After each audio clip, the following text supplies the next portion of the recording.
Morning guys, Vicky here, hope you're well. So this is my first attempt at making a Magic Iris card. So I'll be using the Fawn Magic Iris die set to do this. So in order to make a Magic Iris, you need 3 of these donut shapes.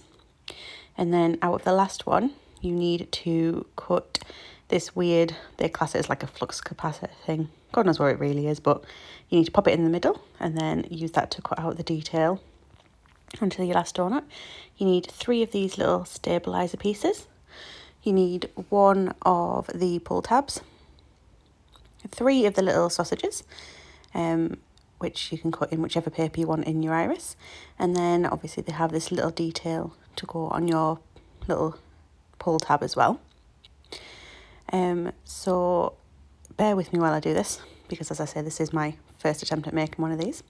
So you need to take the one that's got the holes in and some glue dots. This should be 3/16 of an inch. And what you need to do is insert the little sausage shapes into the holes in the one that you've already die cut. And then you need to add glue dots to the little crosses that are marked on the sausage shapes by the little dies. So I'll just zoom in so you can see that a bit better. So it automatically embosses, excuse me, those little crosses for you so that you can pop your glue dots on there. I'm not great with glue dots yet, and this is probably the hardest bit for me, if I'm honest, in assembling this. So just bear with us while I work that out. I think I'll get better at it with practice. Then what you need to do is line up those sausages with the circles on the die. So once they're perfectly lined up, they should pretty much just cover that neatly. And then use one of your other rings to go over that, and that'll stick down to those 3 glue dots. When you turn it over, you'll see the little indents marked by the die originally, and if you just tuck those in so they don't stick out. So you need to put tape from the inside edge to the outside edge where it's marked those little squares, I think they are. And then you need to line up your little stabilizers with that. So the inside is curved, so it should line up perfectly with those little spaces. Once you've done that, you flip it back over again, and then you need to position your little pull tab for it. So it should make a V. You need to pop tape about 3/4 of the way down on there, and like I say, it should make a V once it lines up perfectly. It doesn't matter which one of the little tabs you line it up with, as long as you line it up with one of your little stabilizer tabs. This is my brain trying to remember what the next section was, and then I remembered you need to pop the next one in. And then it's just a case of closing those tabs. So just pop a little bit of tape on and push it over, so it should lightly hug. It shouldn't be really tight, otherwise it won't actually move.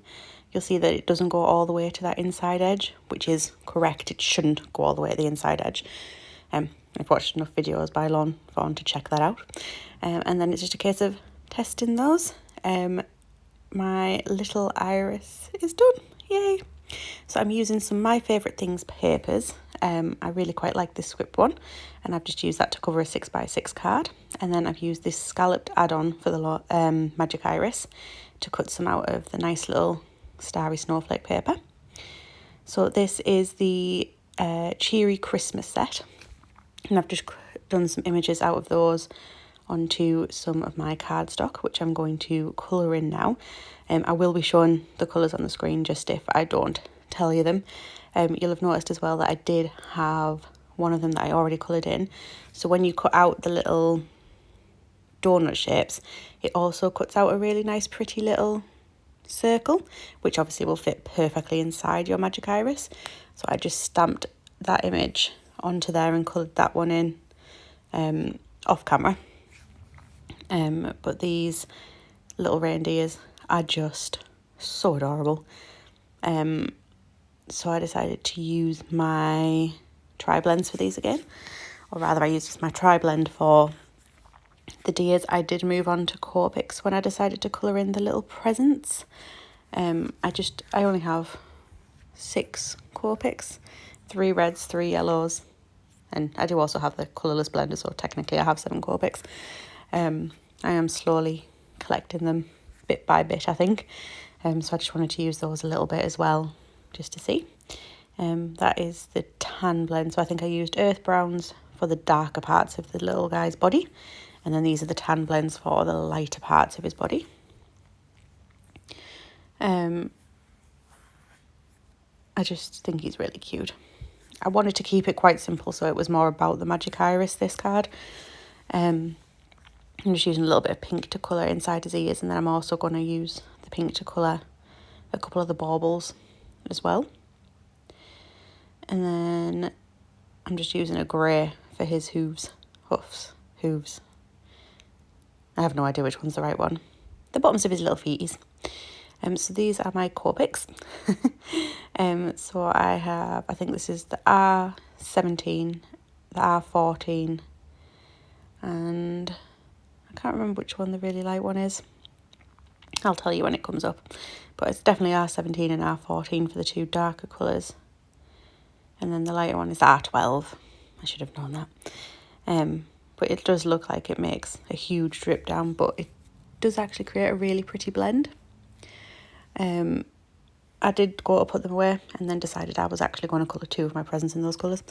So then I've got the Y00, the Y13 and the Y16, I believe that is, to colour in this little present as well. I do actually really like the mix of the yellows and the reds. They go quite nicely with the paper that's used in the backgrounds on this as well, which is nice. And then there's me deciding to do the other present red as well, just to kind of stick with the theme.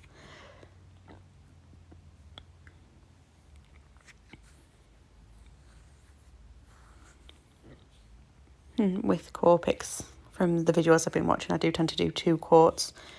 I'm just using a blue shade for more of the baubles and to do some of the ribbon. So on the red presents, they're getting a blue ribbon.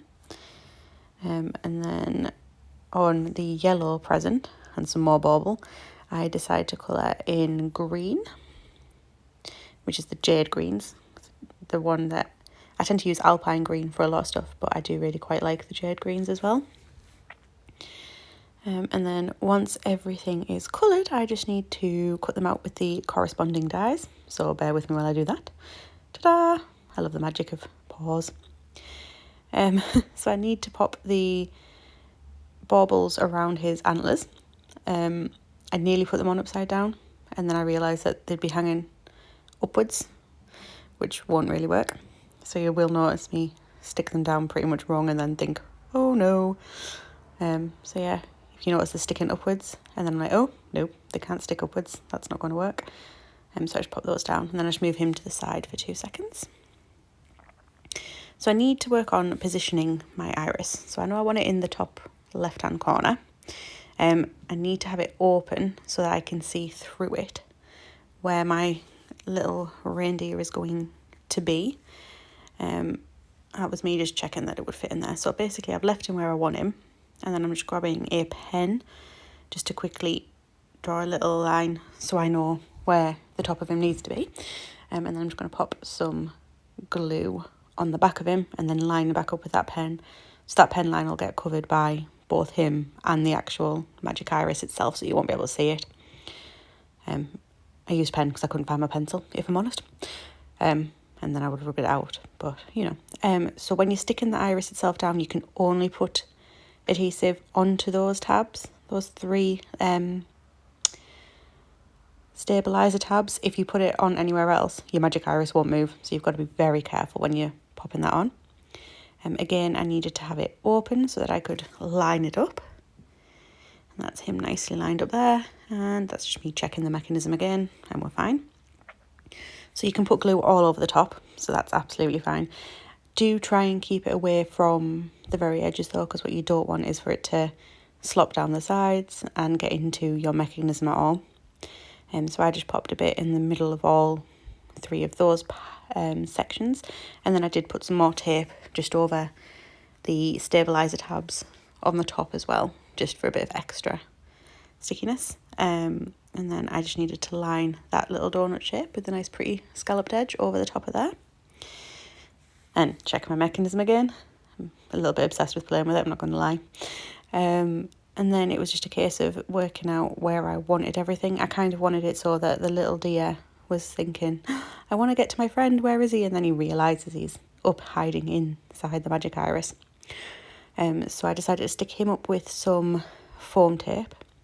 I was going to stick up the ladder with some foam tape, but then I realised it was way too finicky to try and stick that up with foam tape. So it ended up going on with glue instead, because there was just physically no way I could get my foam tape small enough for that in less than probably about 3 hours. And then just the little presents underneath. So it's kind of like they were sorting presents, and then he went for a little trip and hid himself away with his baubles inside the iris. So I'm just getting some more foam tape on the presents. I just cut my little ones in half for that. And then just need to stick those down, and then that is the card pretty much done. So I'm probably going to play with it for about 20 minutes. Just playing with the little pull tab because I think it's adorable. But I hope you have enjoyed the video. If you have, please do hit the subscribe button if you want to see more content, and ring the little bell for alerts. And hopefully I will see you all again soon. Take care, guys. Bye.